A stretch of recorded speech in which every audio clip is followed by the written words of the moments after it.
Hello, Trojan fans, and thanks for joining us with an update with Director of Athletics, Brent Jones. And Brent, both the men's and women's basketball teams are in the final home stretch of the regular season. Both are playing great basketball right now. Men's basketball tied for first in the Sun Belt Conference, women's basketball tied for second.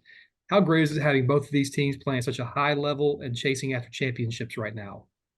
It really begins and ends. Thanks for having me on, Kyle. It really begins and ends with the leadership that we have with Coach Scott Cross as well as Shanda Rigby. Scott Cross just celebrated his 300th career victory. Shanda Rigby just celebrated her 450th career victory. Obviously, a lot of those victories happened here at Troy, but also prior to that. But our men's team, let's stick with our men's team, and then we'll go to our women's team right now. But our men's team obviously is tied for first with App State right now with the head-to-head work that we have. And so Thursday and Saturday are going to be crucial inside Trojan Arena. I know we have tons of promotions going on as well. And so the attendance this year has been incredible. But we're one of the youngest teams in the nation, the 20th youngest team out of 360 teams in Division One. We're the 20th youngest team, the youngest in the Sun Belt Conference. I remember looking out last week and seeing one senior, one junior, and three freshmen out there playing significant amount of minutes. And so the leadership that Coach Cross is able to bring simply incredible.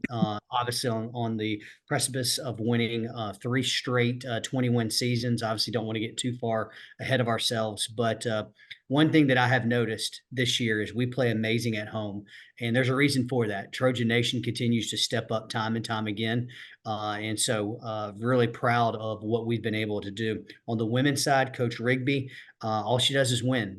We affectionately call her the GOAT, the greatest of all time here, and there's a reason for that. And so both of these teams had very daunting and challenging schedules out of conference. And to be able to see them in some regards bounce back, in other regards fight through to be where they are right now, as our women's team is currently second in the conference and is fighting for another conference championship. And so between the two, between the men and the women, we have the most wins in the Sun Belt Conference. That just goes to show you the power of our student athletes, Trojan Nation, as well as our leadership within those programs. Talking about that home court advantage, two final opportunities to see both teams in action together at the same time. Women's basketball will have two more later in the season, but doubleheaders this Thursday and Saturday in Trojan Arena. Women's basketball Thursday at 5:15, men at 7:30. On Saturday, 2 o'clock women's game, 4 p.m. men's game. Tons of things taking place. $5 general admission tickets. It's all kids get in free, ages 12 and under. Thursday, the Superstars are here in Trojan Arena. Then the halftime dogs, the frisbee catching dogs, come back on Saturday. It's Trojan Mardi Gras. There's t-shirt giveaways. You name it, things are taking place in Trojan Arena. How key are these final two home dates for the men's basketball team, as well as helping out the women's basketball team as well? Simply incredible. And I really go back to, I believe it was 2 or 3 weeks ago, where we set the all-time attendance record for women's basketball, and we were 10 short of setting the all-time record for men's basketball, a doubleheader. Our fans have continued to show up time and time again. We've set all-time records in season ticket sales even before the season started. Now single game sales, as well as attendance, as well as revenue. Revenue's up 161% from where we were last year, as well as projected. That doesn't happen without our great staff, and I want to make sure that I acknowledge how hard our staff works. This weekend coming up is going to be huge. We have three doubleheaders going on Saturday. We have softball, we have baseball, and we have basketball. And really, this entire week is the culmination of a lot of hard work and effort. But Trojan Nation continues to step up time and time again. And literally, you talk to our student athletes as I do, talk to our coaches immediately following the game. They talk about the impact that our crowds have made. And you see May from our women's basketball team after that hard fought game, jumping up on press row with her arms extended, with that victory in head in a very, very tough, hard fought game. So it's imperative that we fill up and show out this Thursday and Saturday for our men's and women's basketball team. Softball recently opened their season last weekend, went 4-2 overall with 2 walk-off wins as well. They'll be back at home again most of this week. They're playing Wednesday, Thursday, Friday, Saturday, and Sunday as part of regular season games and a tournament taking place. Let's talk further about the success of the softball program in year 2 under Coach Eric Newell. Well, really, we don't ever want to try to rebuild, it's reload. And so you had a lot of great seniors from last year with Kelly Horn, as well as Leanna Johnson, who won the most games in the history of Troy softball and the most strikeouts as well. And so to be able to reload with what we have right now, I think we have 5 pitchers that pitched 6 games, was simply incredible. And I think you're seeing him time and time again really rebuild this team in the what he would like to be able to have, which is going to be fast, aggressive, have a be a dominant pitcher in the circle that they're still trying to find. You're going to have we have 2 seniors in the circle that are really able to give some guidance and some leadership there. But people are going to have to continue to step up. But from what we saw this past weekend, it was great to be able to be 4-2. Really could have easily been 5-1. That team is never satisfied. The heart that they have 6 seniors. And so I expect another really, really great year. Look, the Sun Belt Conference overall, from a softball standpoint, is ranked 4th out of all the leagues from an RPI. And so you have obviously Louisiana Lafayette, you have ourselves, you have South Alabama, you have Texas State. Those are the top 4 that have been the last 2 years. And so, our expectation is to compete for a conference championship as well as get to a regional. And I think we have a really great shot this year. Troy baseball opens the newly renovated Riddle Pace Field this upcoming Friday at 4 p.m. for a 4-game series against SIU Edwardsville. A lot of national attention around this program, the renovation of the facility, brand new seating available for fans in the RBI club, field level seats, etc. Let's talk further about all the excitement coming into this 2024 baseball season. There's a lot of excitement, obviously, from the facility, the new video board that went up there. I failed to mention the video board for softball as well. Our baseball and softball video boards, again, so appreciative and thankful for the university administration and Chancellor Hawkins and his leadership. But to be able to have the 2 largest video boards in the Sun Belt Conference, to have the 2 largest video boards, or the top 3 in the group of 5, is simply incredible. And none of that happens without, support that we have. But the facility at Riddle Pace is simply incredible. The branding is going to be going on in the next 2 to 3 weeks. I think we're down to 25 RBI club tickets that are left to be able to sell. That's going to be the best seat in the house as you can get. But there is no bad seat either, with every single seat now having chair back seats, as well as the field level being able to have the lounge seats per se, the movie theater seats. But the buzz we talked about for softball, it's real for baseball as well. To be able to be preseason top 30 in the nation, top 2, top 3 in the Sun Belt Conference, which again is the 4th best baseball league in the nation. Last year we got 4 NCAA teams with obviously with Coach Meade and his staff, and the team was able to get into an NCAA regional last year, win 40 games. The trajectory and the momentum is real. And to see us being preseason, or excuse me, I should say transfer portal ranked 17th in the nation is incredible. To be able to have 17 seniors, very, very, very mature, very old, very talented. I expect a lot of great things from our spring sports, and it really begins and ends with baseball and softball.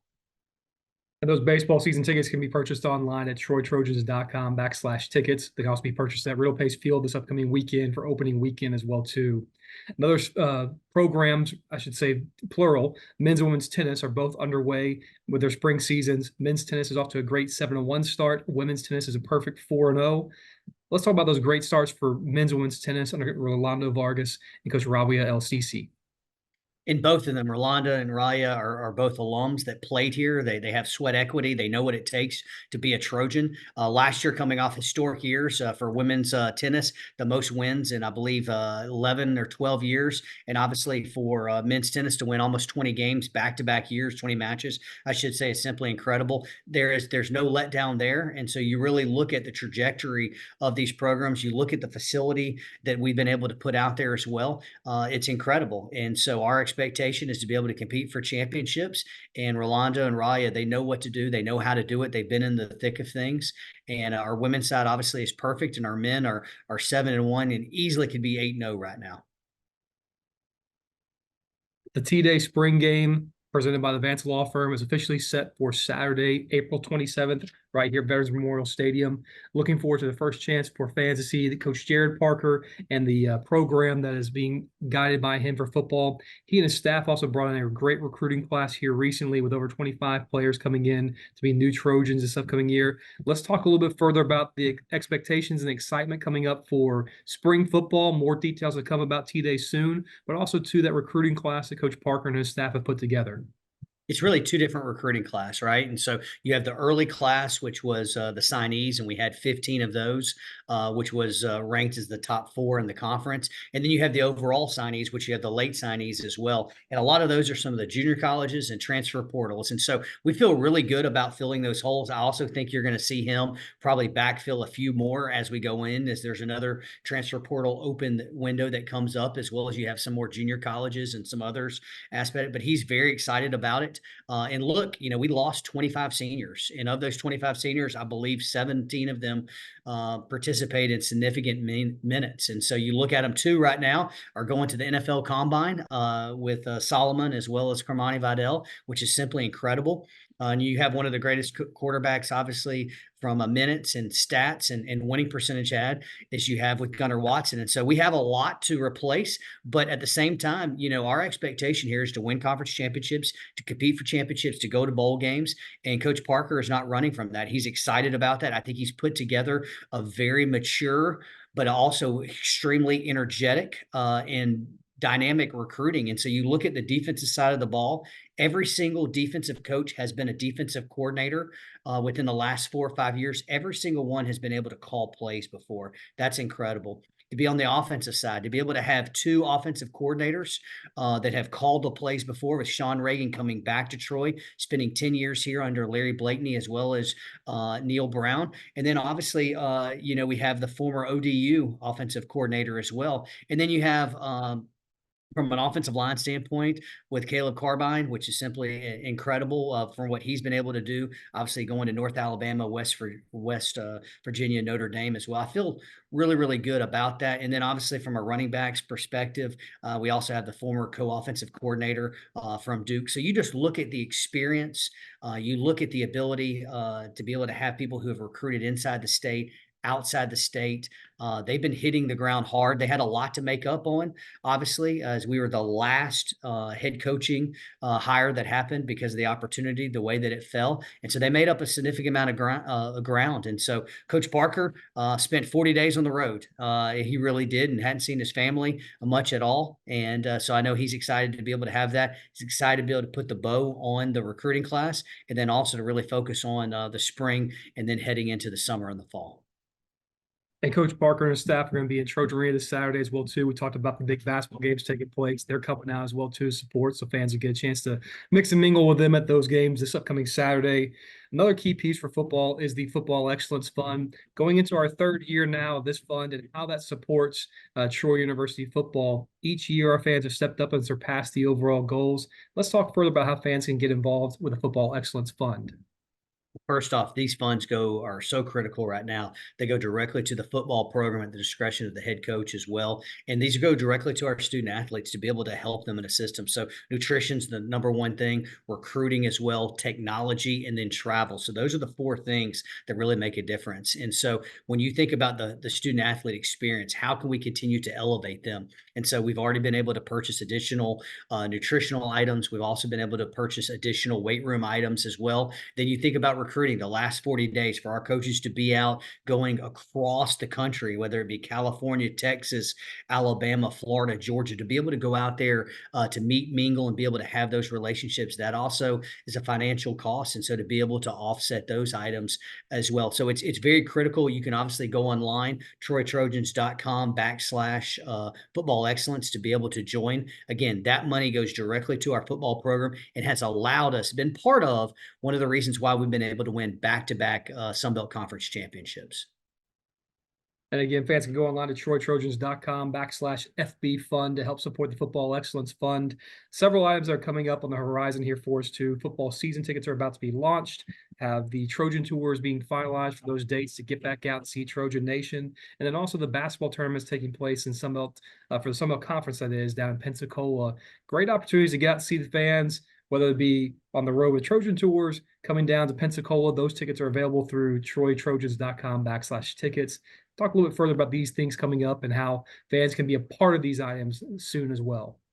Just to be able to see the growth of the Sun Belt Conference experience, basketball experience in Pensacola has been really fun to be able to watch, to be on that ground level, to be able to see that. And now that you see our men's basketball program tied for first in the conference, being able to be, you want to be in that top four to be able to have a bye all the way to Friday or Saturday. Women with the same deal. We're putting together tons of different environments or tons of different events, I should say, from a bar takeover, from an alumni standpoint. We'll have a pregame social, we'll have an after-game social as well. All those events will take place. But I really implore our fans in the Panhandle, as well as in the state of Alabama and everywhere around, to come down to Pensacola and to really be able to be felt. We talk about Trojan Nation inside Trojan Arena making a difference. We're going to need our look. This is tournament level basketball, and we're going to need our fans to go down there and make a difference. We're bringing our band, we're bringing our cheerleaders, our alumni associations coming down, most of the athletic department staff's coming down. We're going to put on all these different events, but we need our fans to continue to show up and show out because they can really make a difference down there. And finally, on a national level, the landscape continues to change. Several things taking place within national level for college athletics. Talk a little further about what's going on now with the Project D1 proposal, NIL, college football playoff changes, as well as what's taking place in the Big Ten and SEC and their partnership. How do these things shake out over the next few months, as well as how they impact Troy University athletics? I think Greg Sankey, the commissioner of the SEC, probably said it better with those items that you just listed, from the collaboration of two of the Power Four schools or conferences, I should say, the being dissolved of one Power Five conference, which is the Pac-12, talking about name, image, and likeness, talking about Austin, talking about the lawsuits, talking about the NCAA, with Project Division One. All of those typically have been anywhere between 4, 5, 6 years items. All those items have come out within the last 2-3 months, talking about the CFP, the expansion of it as well. And so right now you see how fluid intercollegiate athletics is. And one thing that I want everyone to be aware of, with Chancellor Hawkins sitting on the CFP manager board, as well as Commissioner Keith Gill, we are in this. And so we are a very, very stable conference. We will compete at one of the highest levels possible. The future is bright for the Sun Belt Conference. The future is bright for Troy University athletics. And whatever shakes out, however that is, no one knows, whether you be from the NCAA, SEC, Big Ten, Sun Belt Conference, whatever conference that may be. There's a lot of moving pieces right now that are still going on that people are trying to get their arms around. I think you'll see in the next 6 months to 2 years that really stabilize and settle. And I feel really good about where we're headed, partly because the vision and the alignment that the Sun Belt Conference has, as well as what Troy University has. Well, again, thanks so much for the time today, Brent. Tons of things taking place both on a national level as well as here directly with Troy University Athletics. Fans, for all the information, be sure to visit troytrojans.com. And we look forward to seeing you at our upcoming basketball games, baseball, softball. They're all taking place right now. All these teams look forward to having you come join us. Thanks again for the time today, and go Trojans.